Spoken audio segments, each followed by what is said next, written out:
Yep. Here we go. Good. Okay. Let me just do that. Right. Well, good evening, Jamie. Good evening, everyone. Thank you very much indeed to the Cultural Experience, the Classic Battlefield Tours, for having me on to do yet another tour. I'm sorry to impose this one upon you, but as you see, it's the middle one of three. The last week was the Alma. This week is Balaklava, and then next week is the biggest battle of the three, which is Inkerman. Now, just a tiny little bit of revision about the Crimean campaign. It's not a war, it's a campaign.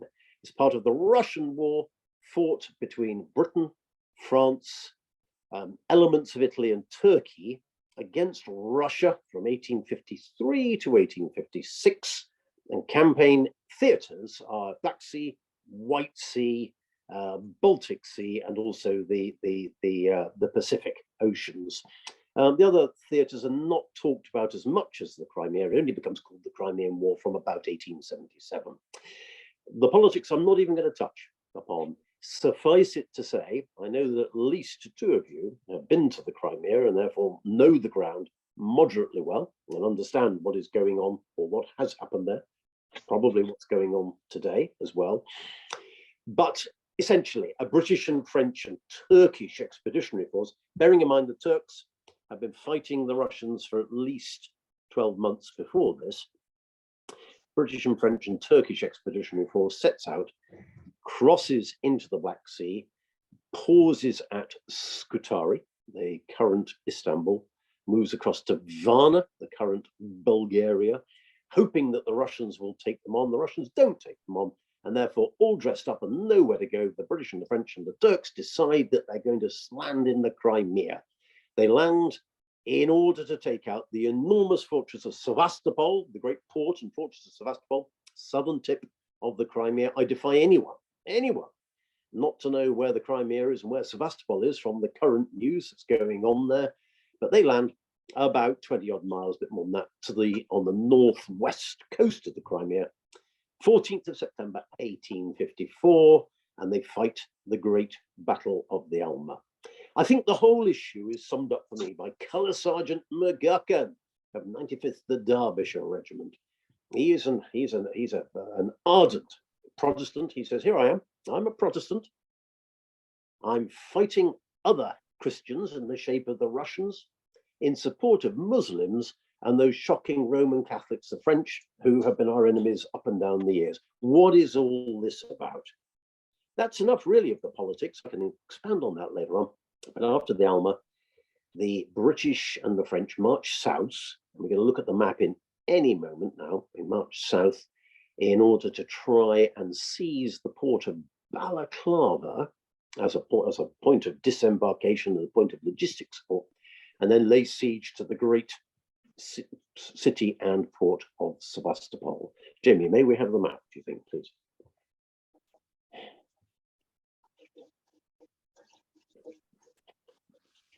There we are. Now, this is a contemporary map.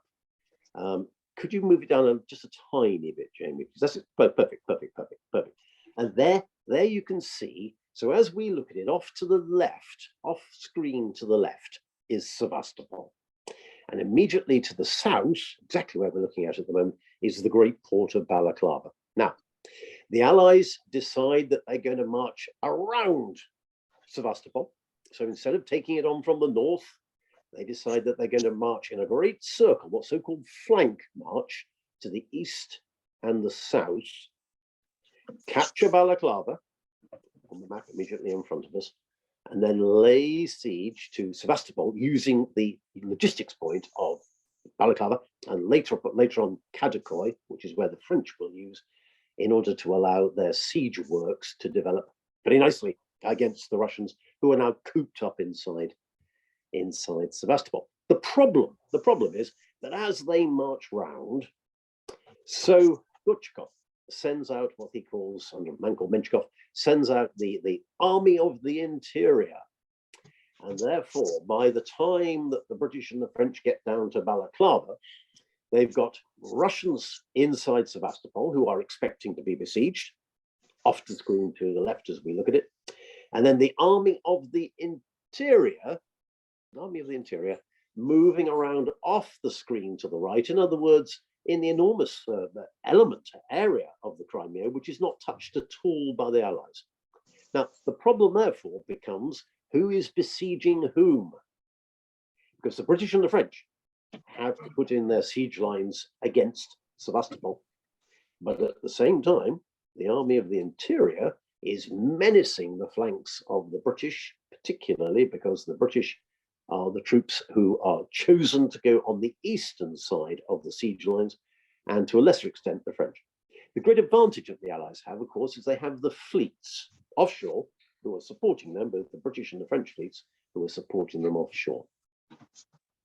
Well, this land becomes crucial. There's the port.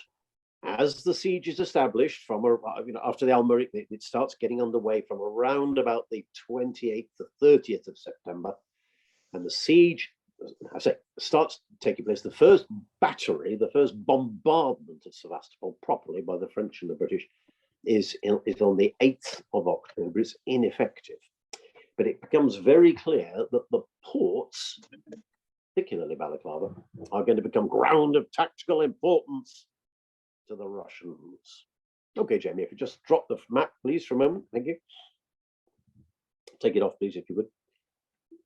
So let's just think a little bit about what the armies look like.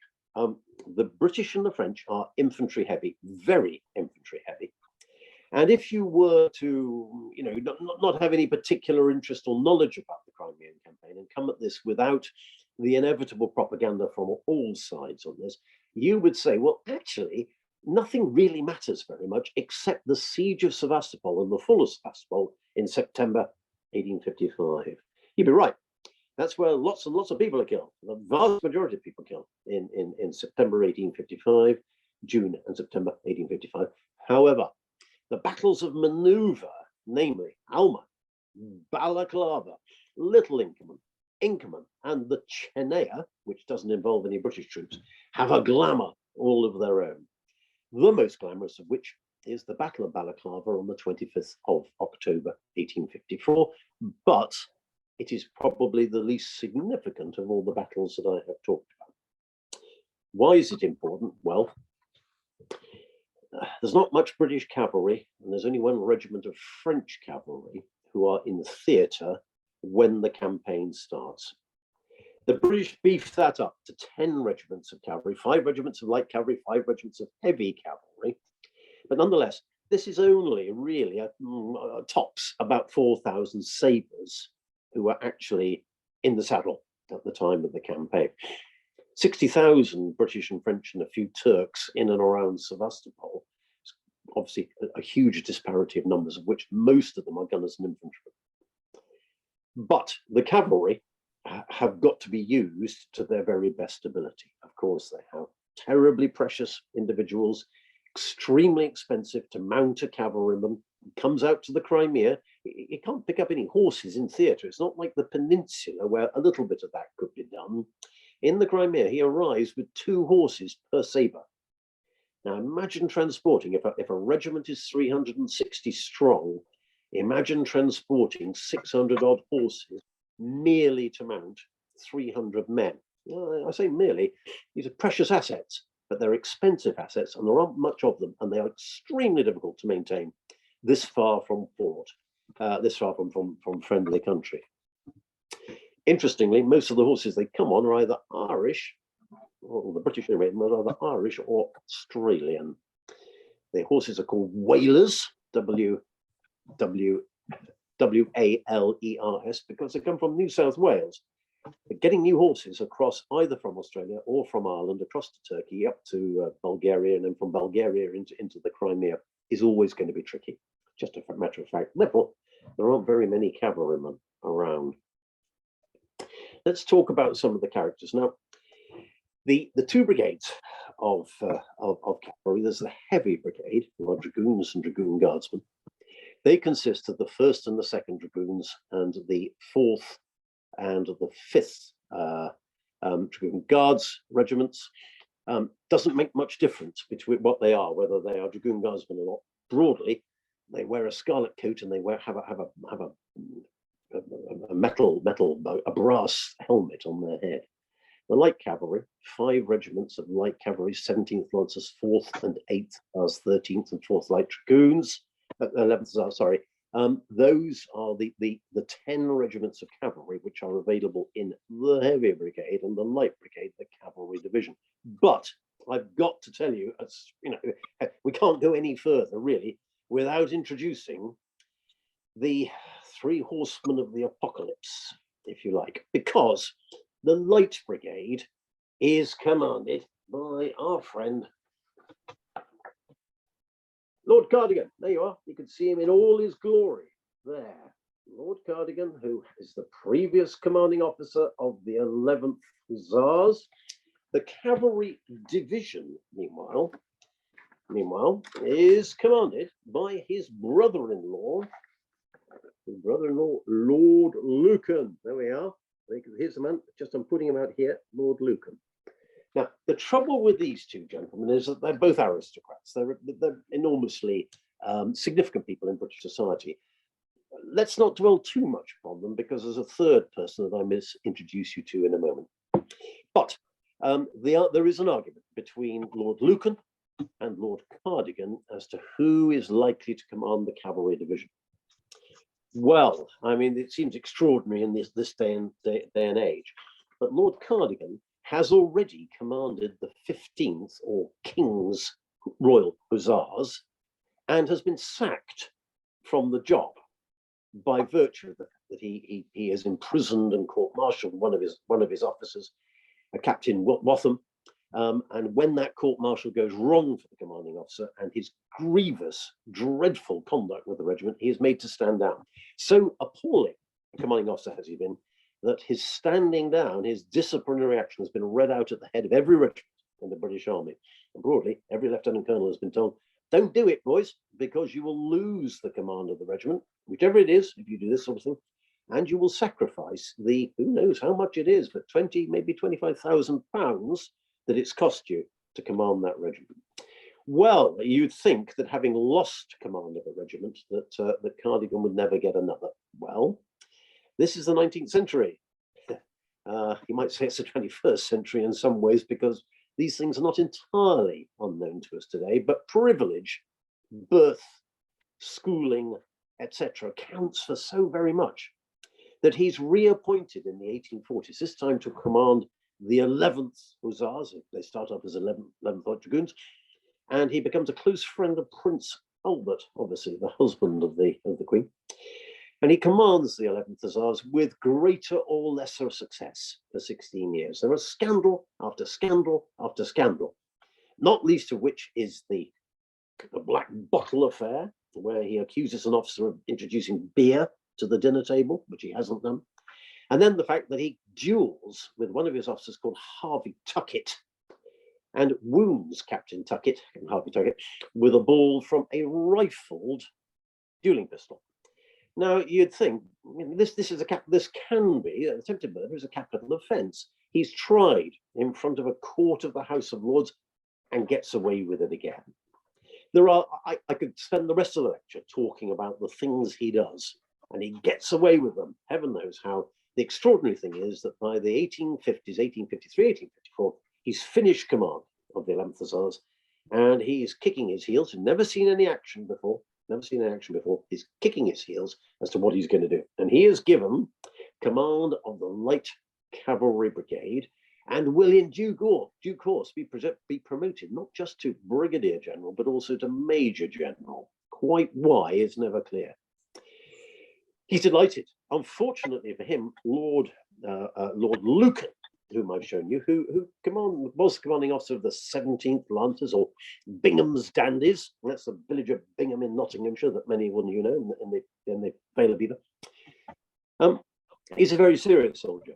He has seen some action before. He's not terribly up to date, but he's certainly not the dilettante that his brother-in-law is. And they argue bitterly over the fact that they are brother-in-laws. There's mistreatment by Cardigan of his wife. preference given by Cardigan to his mistresses rather than his wife, said the sister of Lord Lucan. Oh, you can imagine, these are just what you don't want. Two people at loggerheads with each other, one the boss of the other, one a major general commanding a division, and the other one a major general, his subordinate, commanding a brigade. Oh, my life. Throw into all of this lot, then, the third horseman of the apocalypse. And we have here Captain Louis Nolan's pamphlet. He's a young officer. He is also he's also a 15th Hussar. He didn't serve under Cardigan, but nonetheless, he's an interesting man. He's had service in the Austrian army before joining the British army, and he is. I have to say, I think I'd find him extremely difficult to handle if I were his superior. Very uppity, has written extensively about the use of cavalry and the training of cavalry, and he comes out to the Crimea as an aide-de-camp to Lord Raglan, who is the commander-in-chief. Now, Lord Raglan is one of those people that you either like or you dislike. Most people are critical of him. However, his supporters are enormously loyal to him. And Louis Nolan falls into the camp of being very, very loyal to the commander-in-chief and also very critical of the cavalry division commander, namely Lord Lucan. Now, that's enough. Two brother-in-laws at each other's throats, an aide-de-camp who should have been kept away from expressing his opinions in the way that he does, but is used critically on the morning of the 25th of October in a way that we shall see in a moment. Now, British cavalry mounted on the horses that we've talked about, armed with sabres, some carrying pistols, some carrying carbines, certainly the heavy regiments, certainly carrying carbines, and they are designed as the arme blanc, in other words, the arm that will crash into the enemy, fight their way through, and they can dismount and operate as infantry when the occasion demands. Jamie, may we just go back to the map for a moment, please?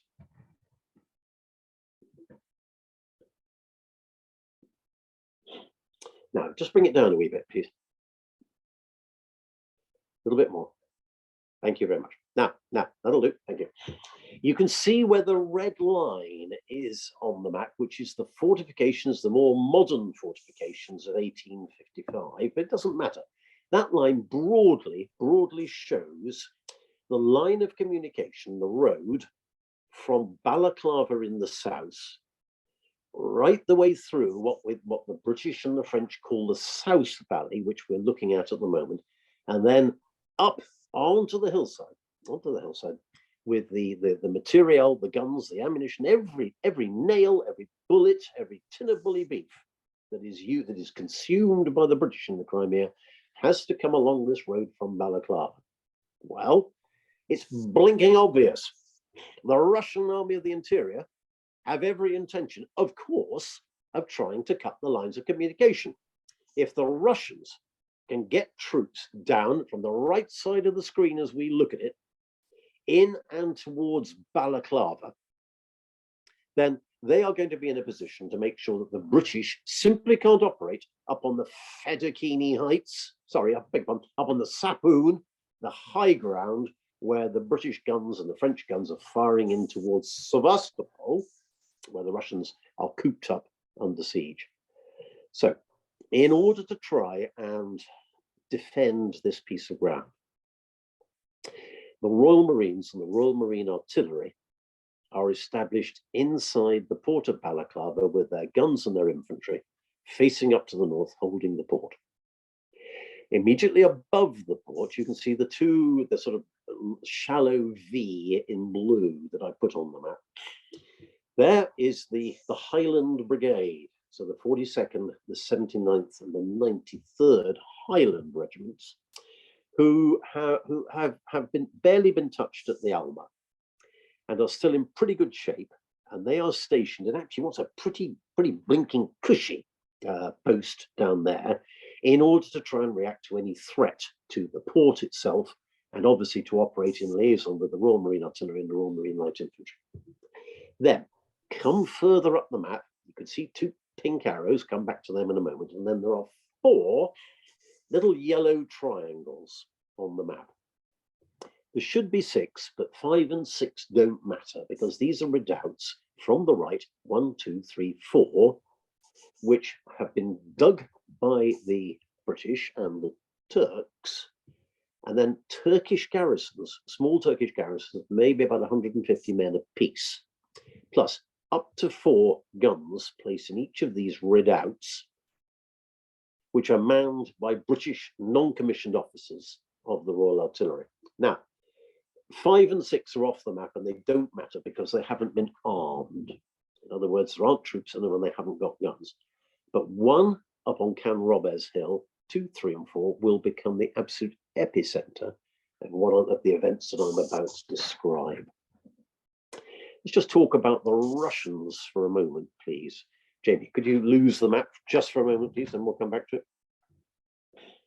Russians are cavalry heavy, very different from the Allies. They've got lots and lots of cavalry. They've got everything. They've got everything from Cossacks.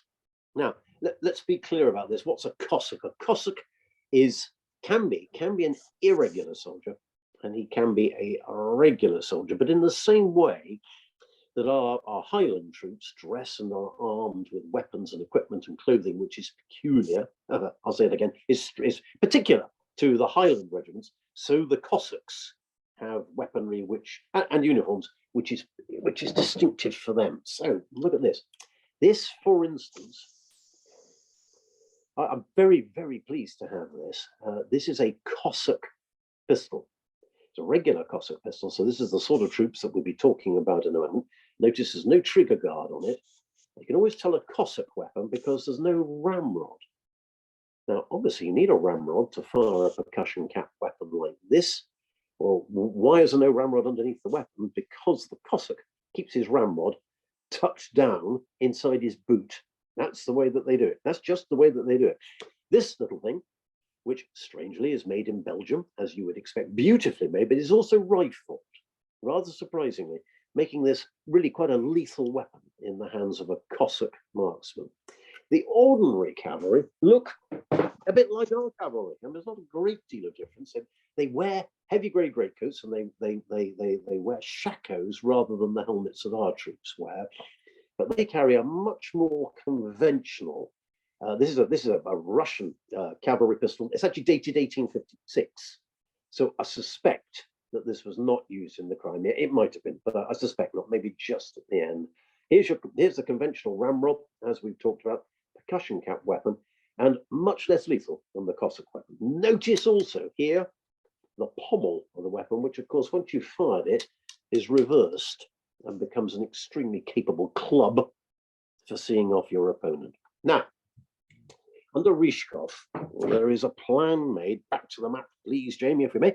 There is a plan made to use the cavalry-heavy elements of the freshly reinforced Russian army. Just a little bit down if you can, please, Jamie. Bring the map down a little bit. Other way, please. Other way. Sorry, up, not down. That's it. Perfect. Thank you. Use the cavalry regiments to try and come and sweep down from the right-hand side of the screen through into South Valley. So let me describe that for you. That's the valley where the pink arrows are showing, pointing up to 2 o'clock, and across the Causeway Heights. The Causeway Heights is the road which is dotted with the yellow redoubts, as mentioned, and then perhaps also to lap over slightly into North Valley, which is the valley described by the 2 green markers, which we'll talk about much more in a moment. Now, the Russians know that if they can get cavalry down here quick enough, and if they can actually capture these redoubts, then they can not only use the British guns that they capture, maybe, but they can get their own guns in there. If they can hold these redoubts, then they can seriously embarrass the British logistics elements and make life almost impossible for the siege to continue, at least as far as the British are concerned. I do not believe that Rzyhov's plan is designed to be an assault actually on Balaklava, on the port. I believe there are 2 phases to the plan. one phase on the 25th, which is going to be an armed reconnaissance of Balaklava, and then the second phase, the next day on the 26th of October, which is another armed reconnaissance up towards the Inkerman position, which will be called the Battle of Little Inkerman, and which we'll talk about much more in the third session. So Rzyhov, about 20,000 cavalry, followed up by 1856, and we fought them in 3, possibly 4 different theatres. We fought them in the Baltic Sea back there. Right, that's gone, that's good. So Rzyhov, 20,000 cavalry with his guns and infantry. There's 6 regiments of Russian infantry, so that's 6 brigades of Russian infantry in new money, as it were. They come plunging in from right to left, and they immediately start to take the redoubts, 1 on Canrobes Hill to the right, 2, 3, and 4. 1 resists. It's quite a significant edifice. If you go there, if you're lucky enough to go there, maybe not just at the moment, you'll see that the redoubt on Canrobes Hill is still there. You can see it perfectly. 2 and 3, these all overlap and interlock with 9 and 12-pound guns inside them. Similarly, 4, but this little sort of triangle of 1, 2, and 3 is a particularly dangerous, nasty bit of ground to come down. The Turks hold out. They hold out quite well in redoubt number 1, in other words, extreme right redoubt. But very quickly, redoubts 2 and 3 are surrounded by infantry. The Azov regiment, not the Johnny-come-latelys that we're hearing about in the news at the moment, but the proper old-fashioned, fine old infantry regiment, and the Suzdal regiment are responsible for taking over those 2 redoubts. And the Russians very quickly occupy them and start to wonder what they're going to do with the British guns, which haven't been spiked. Let me help you. Spiking means driving a nail into the touch hole of the gun so it can't be used. I do not know why the Royal Artillerymen did not spike the guns. I don't know. We can talk about that later if you like. But having got all this lot in hand, the word, and this is the early morning of the 25th of October, really about dawn, so something like 7:30, 8 o'clock in the morning, word goes up to Raglan, who is right off the screen to our left as we're looking at it. He's sitting up, excuse me, he's sitting up on the Sapoon, watching what's going on. And he realizes that far from being the false alarms, of which there have been many over the previous days and weeks, this is a very serious thrust, which could endanger Balaklava to the south. He doesn't need to tell Sir Colin Campbell, who is the commander of the Highland Brigade, to stand to. Colin Campbell takes his 93rd or Sutherland Highland Regiment and starts moving them up to the mouth of Balaklava, as described by the blue bits of paper on the map. Meanwhile, a warning order goes out to the 4th Division, commanded by Sir George Cathcart, and the Guards Brigade, who are up on the Sapoon, not very far away from where Lord Raglan is commanding things. And he says to Cathcart, for God's sake, get your infantry up here, get them on the road in light order, and run them as hard as you can down to the edge of the Sapoon. Now, these boys have been, I'm sorry, I should tell you, the Sapoon is a whacking great horseshoe of hill. I can see I can imagine Libby and Collins sort of shaking their heads saying, yeah, we've been there, we know exactly what it's like.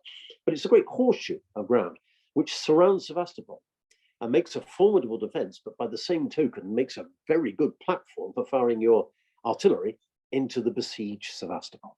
Well, there we are. He's up on the Sapoon. 4th Division are told, get moving. The 4th Division have just come off trenches. They're exhausted, they're tired, they're knackered, and all the rest of it. And they're told, just get cracking. Well, some do. Elements of the Guards, as always, the good old faithful Guards do as they're told, and they start trotting along the Sapoon down towards the Balaklava position. But all the while, the Russian cavalry are leaking down into the valley and heading towards the port of Balaklava. Now, ladies and gentlemen, I don't want to disabuse anyone of what happens next, but A very great deal of fuss has been made of what they call the Thin Red Line, the stand of the 93rd or Sutherland Highlanders, immediately before Balaklava on the morning of the 25th of October, 1854. If you ask people to name British military victories, they would probably name the Thin Red Line well up there amongst those very distinguished elements that we've talked about.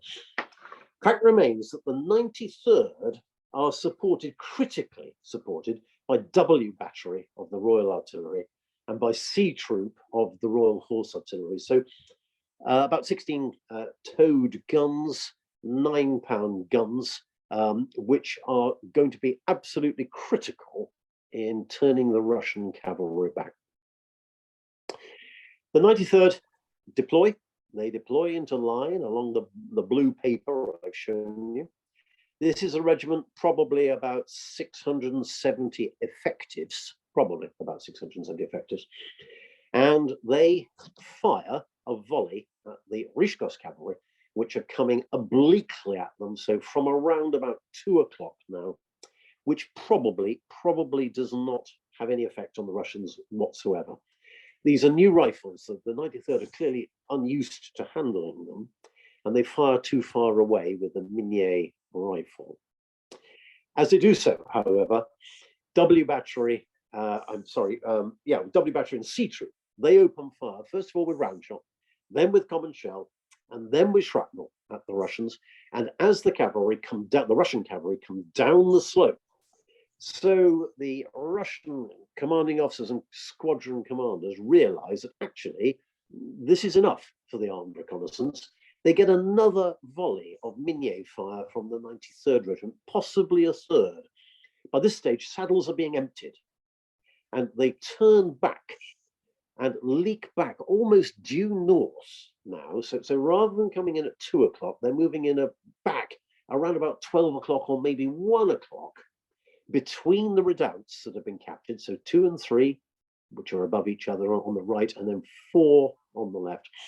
And as the Russian cavalry come back up the hill, so it's the turn, suddenly, of the Heavy Cavalry Brigade under the command of Sir James York Scarlett. Well, thank God, we've got steady-nerved, sensible cavalrymen who are there in the valley. They're inside their camp, and they suddenly, this is exactly what a cavalryman wants. He's had every opportunity to practice this stuff in the past, but very, very seldom has he had the chance physically to get stuck in. Well, the cavalry form up into the Heavy Brigade form up into 2 lines. The Inniskillens, so the 6th Dragoons, and the Scots Greys, the 2nd Dragoons leading. 4th and 5th Dragoon Guards in the second wave, and then the 1st or Royal Dragoons who will carry out a flanking attack. And they carry out nothing short of brilliant. Forgive me getting excited about this, ladies and gentlemen, but sometimes you do wonder about the British cavalry. Well, they get it dead right. 400 or so horsemen, terribly under strength, this regiment, go plummeting right into the flank of the Russians, and tumble them to ruin. I've got some quotes here. Let's just have a look at it. Sergeant Major Franks of the 5th Dragoon Guards remembered, after a yell of defiance, we soon became a struggling mass, half frenzied, desperate men doing their level best to kill each other. No time to look around you. Both men and horses on our side were heavier than the enemy, and we were able to cut our way through. However, Lieutenant Evgeny Abrusov, in the middle of the storm, he remembered, I struck one dragoon in the shoulder, and my saber bit so deep into him that I only drew it out with difficulty. Now, the melee only lasted a few minutes, but nonetheless, it was absolutely critical, exactly where the pink bits of paper are. And here's another story, which we'll return to in a moment. Now, those of you that were unlucky enough to listen to the Alma presentation last week will have heard me mention a gentleman called Neville, who was a Grenadier Guards officer. His brother is called Grey Neville. And Grey Neville is the only officer of the Heavy Brigade actually to be so seriously wounded that he dies not actually on the field of action, but as a result of the wounds that he received. Now, please try and remember the names of these 2 brothers, the brothers Neville from Audley End in Essex. They're of noble family, But Grey Neville manages to get himself unhorsed, trampled. I've seen his helmet. His helmet is cut about with saber cuts. It's been trampled by a horse. He's in a terrible state. He gets a lance through the lungs, and he's eventually taken away, put on a ship. He's taken down to Balaklava, put on a ship, sent away to Balaklava. To Scutari on the other side of the Black Sea, to Turkey, to try and get better. And we'll leave him there.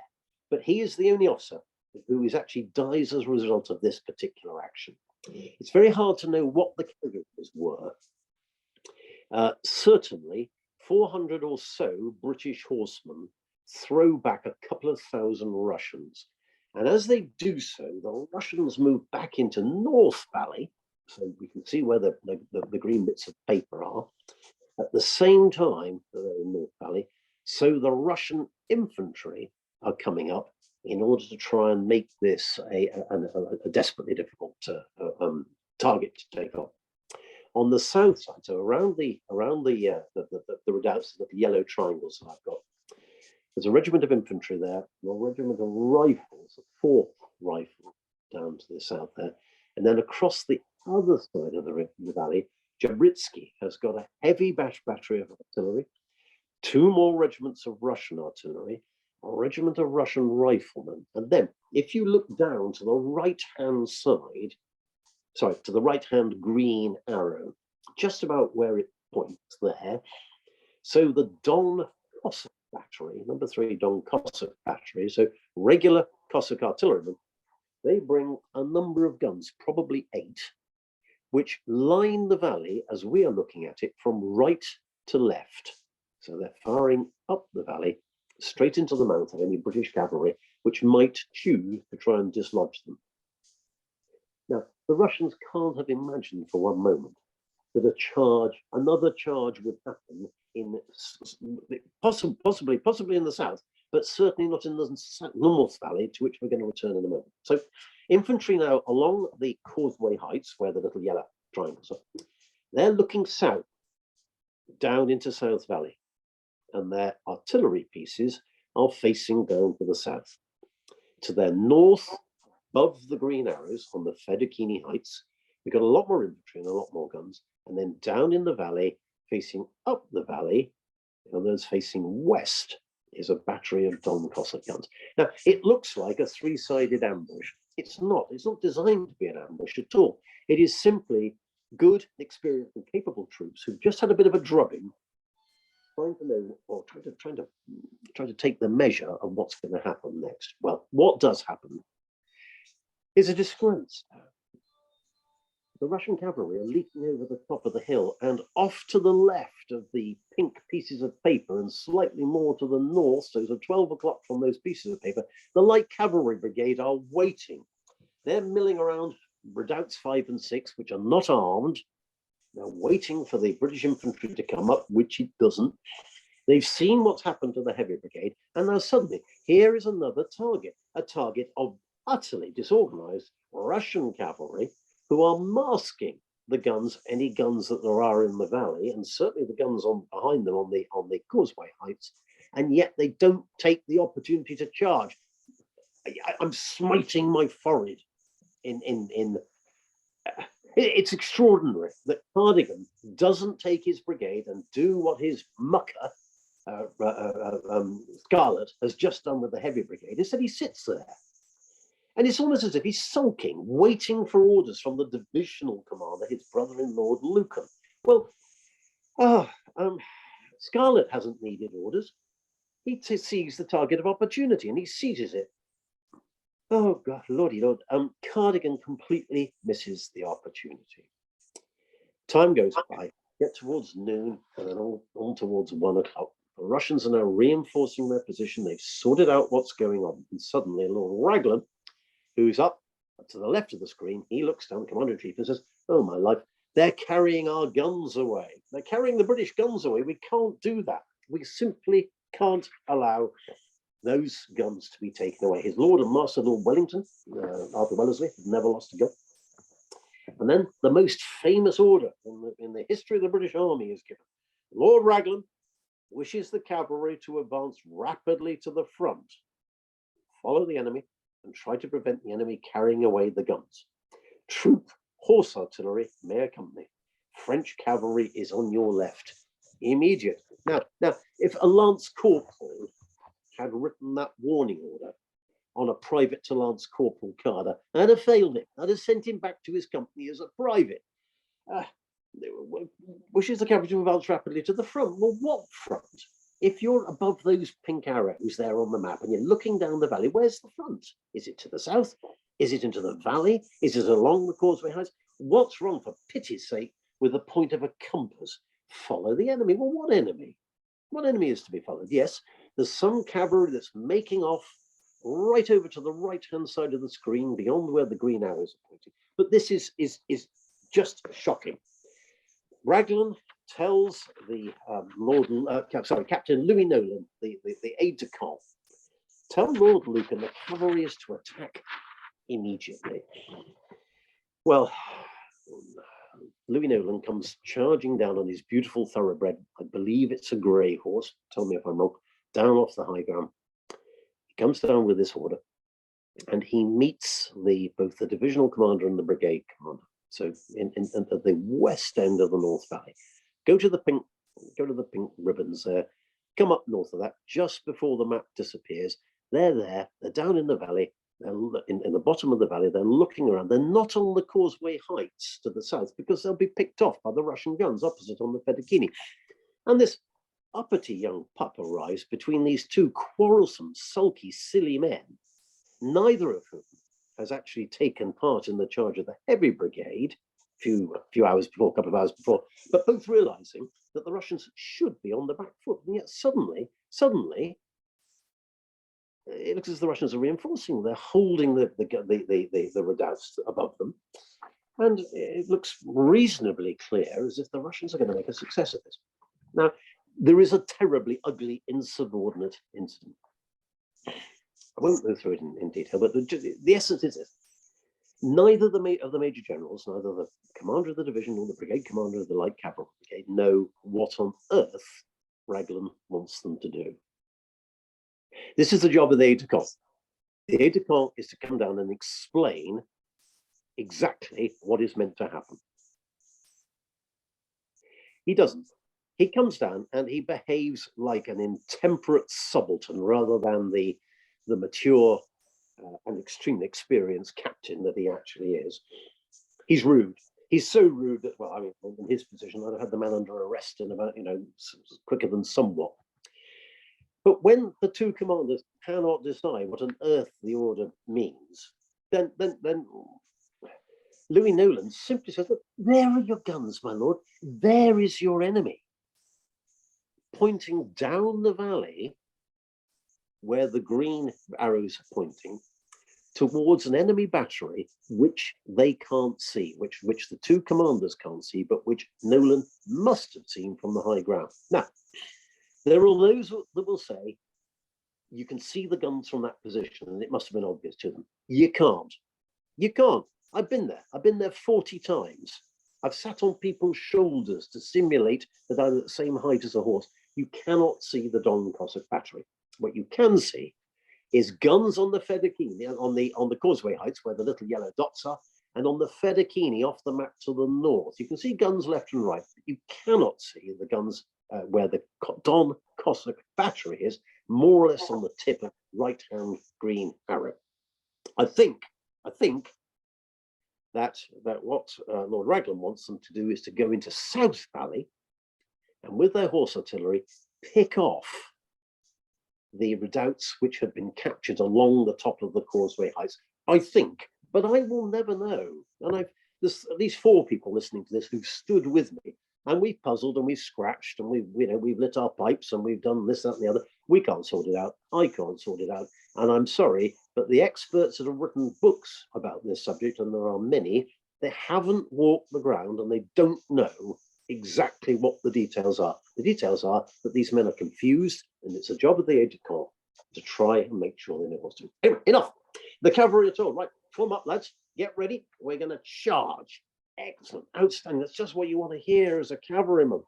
So The leading regiments, the 17th Lancers on the left, the 13th Light Dragoons on the right, the 11th Hussars who are behind, and the two supporting regiments, two supporting Hussar regiments, they form up in two lines, ready to charge off down the valley. Now, I think it's quite a good start point. It makes sense to shake out there. It also makes sense that once you start, that you wheel to the right, you come over the causeway heights and you get into the South Valley and stop the guns being carried away. However, it doesn't happen. The cavalry gets moving, and here we go.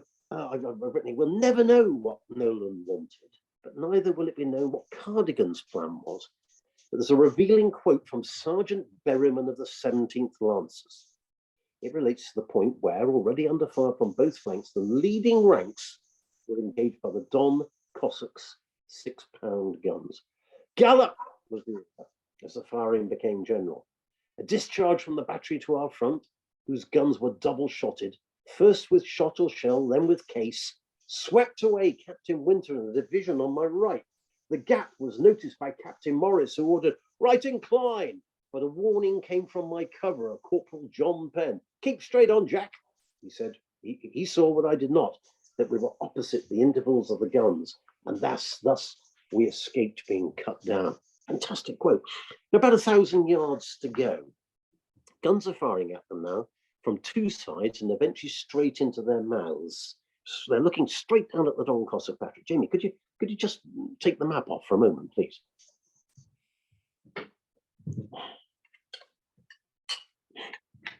Jamie.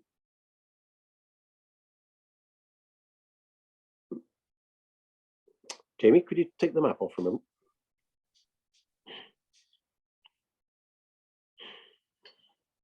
Here we are. These are the weapons that the Russians are using. The Russian infantry are firing muskets like this. This is actually a cavalry carbine. You can tell because we've got the bracket on the side. But much more importantly, I showed you this last week when we were doing the armor. This is the weapon that the 4th and the 6th Rifles were firing from either side of the flank. Now, this is superior to the British and French rifles. This fires a Minier type bullet. It's not quite the right description, but it's a percussion cap weapon. And of course, the guns can fire probably 3 rounds a minute. Maybe. The rifles are pushing out 4 rounds a minute, and there's 2 complete battalions. So it's maybe something like between 800 and 1,000 riflemen firing at the cavalry from either flank. Well, on they push, they go down the valley. Eventually the lances come down, the sabres are made ready, and they get in amongst the Russian guns with the most extraordinary dash. Here's a quote from Kutuzov, the subaltern of the 12th Artillery Brigade, the Russian 12th Artillery Brigade. He saw what was going on inside the Don Cossack battery, and he concluded the enemy soon came to the conclusion that they had nothing to fear from Hussars or Cossacks, and tired of slashing, they decided to return the way that they had come, through another cannonade of artillery and rifle fire. It's difficult, if not impossible, to do justice to the feat of these mad cavalry. For having lost a quarter of their number and being apparently impervious to new dangers and further losses, they quickly reformed their squadrons to return over the same ground littered with their dead and dying. With such desperate courage, these valiant lunatics set off once again. Well, it's great to be told that by your senior officers. It's even better to be told that by the enemy. The Light Brigade get in amongst the guns. They sabre the gunners. But they fail to spike the wretched things. They fail even to take the wheels off or break up the tools, the gunners' tools. Again, the British cavalry, they're so good when they're good and so bad when they're bad. Cardigan is there. He leads the brigade in, but he doesn't seem to see that there's any need to reform the brigade and try and protect them from the ravaging Russian lancers and Russian hussars who are charging down upon them. Many different accounts of what happens in Balaklava that day. There are 2 Victoria Crosses that are won by the Light Brigade. And having been cut to pieces by the Russian guns on either side and by the Russian riflemen, most particularly by the Russian riflemen, they're only saved, really, by the charge of the Chasseurs d'Afrique. They're a French cavalry regiment, buoyed off to the flank, and they managed to get up onto the Fedekini Hills. And on the Fedekini Hills, they managed to silence the main Russian battery, which allows the brigade to get back. But the losses are extraordinary. The whole thing had lasted no more than 30 minutes, but it had ruined the brigade and achieved absolutely nothing. Killed a few Russians, but nothing more than that. Of the 51 officers and 610 men who charged down the valley, 9 officers and 93 men have been killed, 11 officers and 116 men wounded, 2 officers and 56 men have been taken prisoner. Now, there's a pretty serious casualty, but that's not the point. The people, the things, the creatures that had suffered were the horses, and the wiping out of the horses. It's not 100%. That's not right to say, but the fact remains that the cavalry brigade, Light Cavalry Brigade, at the end of this action, are no longer a cavalry brigade. They're not combat effective. They may have the manpower, but they certainly don't have the horses ever to do this again. Lord Raglan, standing up on the hill, turns to Bosquet, the Frenchman, with him and says, "What have we done?" And the French officer says, "C'est magnifique, mais ce n'est pas la guerre." It's magnificent, but it's not war. You don't do this with troops like this. This is crazy. This is mad. Brigade's ruined. The cavalry, the Heavy Cavalry Brigade, have carried out an enormously successful operation in the morning. The Light Cavalry Brigade have gallantly and bravely disgraced themselves. It's not the soldiers. There's no lack of courage from the troops. They're excellent soldiers, excellent regiments. But the officers, the brigade and divisional level commanders, simply let them down. I'd like to say that neither Cardigan nor Raglan prosper, or Cardigan or Lucan prospers after this. The argument goes on for years. By the time they start having dinners afterwards, there are more men turning up to eat the dinner than actually who charged on the morning of the 25th of October. Some interesting people charge. A couple of them. One infantry officer charges. A couple of Sardinian officers who are looking on, they also charge. Maybe some American observers charge as well. But it goes down. It goes down as one of the greatest dramatic failures of the British Army, and yet we do love as Brits do love our failures, and therefore we'll always talk about it. Now, last thing is this. Absolute last thing is, I've shown you bits and pieces. I cannot put my hand on my heart and say that I've actually got anything from the Battle of Balaklava. However, the uniform behind me, I talked about this last week, belonged to an infantry officer in the 95th Regiment called Anthony Morgan. Anthony Morgan watched the battle. He didn't take part in it. He watched it. He was on a carrying party up on the Col, watching what was going on. He wrote some diaries, and he talked to his grandson, probably about 1900, 1903, about the charge that he had seen. The grandson had a great memory. The grandfather and the grandson between them made some notes, and I met the grandson. He was an old man when I met him in 1983, but he had listened to his grandfather, who fought at Alma, fought at Inkerman, fought at Little Inkerman, and watched the Light Cavalry Brigade charge. Now, when I got hold of the uniform, I was told that there were two swords that went with them, but the swords have been stolen in a robbery. Why would an officer have? Well, here we are. Look. Here's Morgan's sword. This turned up some 15 years ago, and therefore this is the sword. It's got his name and his regiment here and the engagements that he was in. But I knew there was a second sword. I don't know anything more about it, except that it did say in his diaries, it said that after the battle that he watched in this extraordinary, magnificent spectacle, that he'd gone down and he picked up a sword from the French cavalry, probably therefore the Chasseurs d'Afrique, who had charged that day. Now, this wouldn't stand up in court, I appreciate it, but look, here it is. Bought that at the same time as I got Morgan's sword. This is a sword of a French light cavalry regiment, the Chasseurs d'Afrique. It's the 1822 light cavalry pattern sword, sorry. And it came along with Morgan's sword. I think, I say it won't stand up under cross-examination, but I do believe that this is a French cavalry sabre that was carried on the afternoon of the 25th of October, 1854, and may well have been thrown into the saving of relevant to the saving of the Light Cavalry Brigade as they returned east to west up the infamous Valley of Death. There we are. That'll do. Any questions?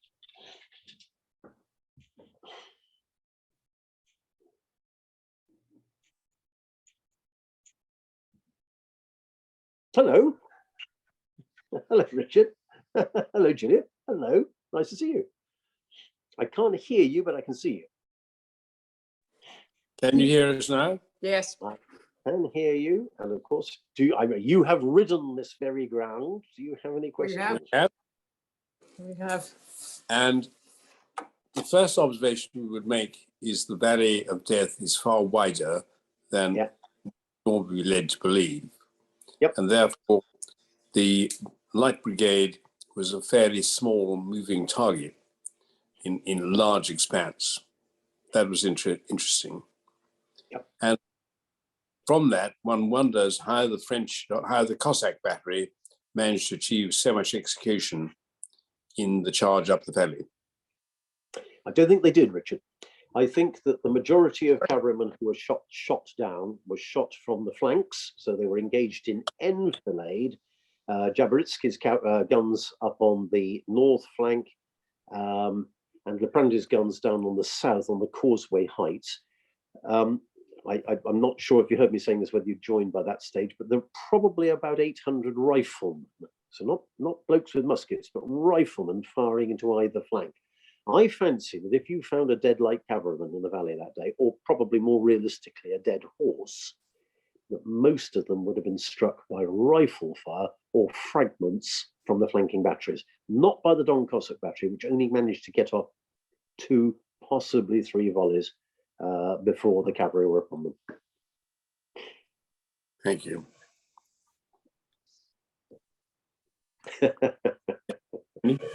Any other questions? Thank you very much indeed, Patrick. Wonderful. David, I bet you'd love to have charged in that, wouldn't you? You'd love to. Yeah, wouldn't it have been great? Yeah, marvelous. Marvelous. What you joined for? Yeah. Bit of death might have got in the way, but apart from that. Patrick, since we are possibly not having too many questions, another one, if I may. How on earth was someone like Nolan able to behave the way he did? He's a young officer, he's talking to generals. Surely the British Army conducts itself with slightly more decorum as a rule. I mean, I couldn't agree with you more, Richard. And if I had gone onto your quarterdeck as a young officer and spoken to you like that, I know exactly what would have happened. My feet, in the nicest possible way, my feet would not have touched the ground. All I can suggest is that the crisis of the moment was such that this arrogant, self-opinionated young git got away with it because the generals were scared, of course, confused, and very much under pressure. It's totally inexcusable what he did. He was a bog trotter, though, wasn't he? Yeah. Well, he's got an interesting life behind him, actually. His father it starts life as another rank, but eventually is commissioned into the 75th Regiment and marries an Austro-Hungarian woman, and thus the fact that that Nolan serves in the Austrian cavalry for a while, albeit his father is indeed, as you rightly say, an Irish. Explains everything, doesn't it, Julie? Does, absolutely. Yeah, I couldn't agree more. Enough. Maggie, you've got a question. Yes, well, thank you very much. It's fascinating. I'm mainly interested in medieval history, so it's all very new to me. But I just wondered, the Nevilles you spoke of, would they be descendants of the noble Nevilles in the medieval period who came over with the Conqueror? Absolutely. I think they're a cadet branch of that particular family. Without stealing my own thunder, there are 2 Neville brothers so one is 3rd Grenadiers and one is 5th Dragoon Guards. These two boys are killed in the Crimea, and then 2 generations down, 2 Nevilles, or maybe 3 generations down, 2 Nevilles, one an officer in 3rd Battalion, the Grenadier Guards, and one an ordinary seaman in the Royal Navy.